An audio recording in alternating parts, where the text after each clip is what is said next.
A comprehensive internal audit program will allow a facility to stay ahead of the ever-changing healthcare regulatory environment.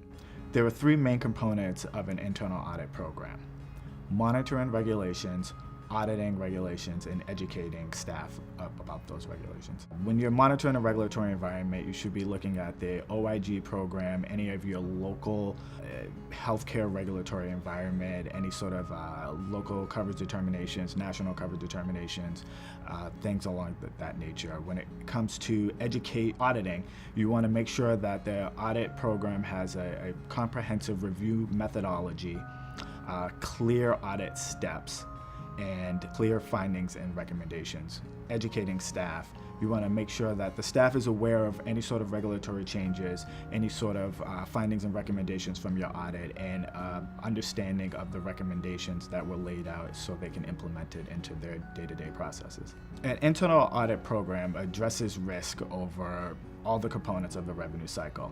The three main areas of the revenue cycle are patient access, medical documentation and charge capture, patient financial services. You want a internal audit or compliance program to review your patient access management in order to get a review of your patient intake process and make sure that patient information on the upfront is properly captured. All the necessary documentation, signatures are captured upfront as the start of the patient experience. An example of patient access audits will be an advanced beneficiary notice review, a Medicare secondary questionnaire review, an EMTALA compliance review. A medical documentation review includes a coding specialist reviewing the medical records of an organization to ensure that the documentation from the physician or the coders is accurate and meets the regulatory requirements. The importance of having an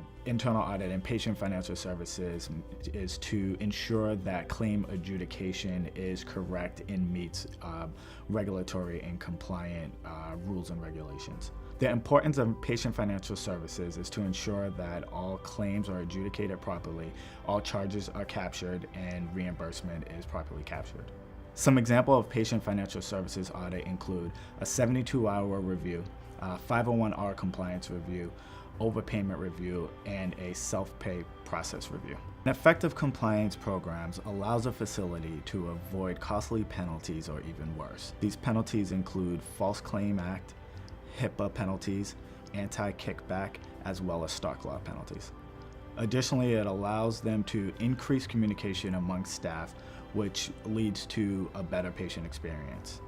One of the main reasons an effective compliance program is good for business is that it shows a commitment to a high ethical standard and facilitates a positive relationship between the staff and the hospital community.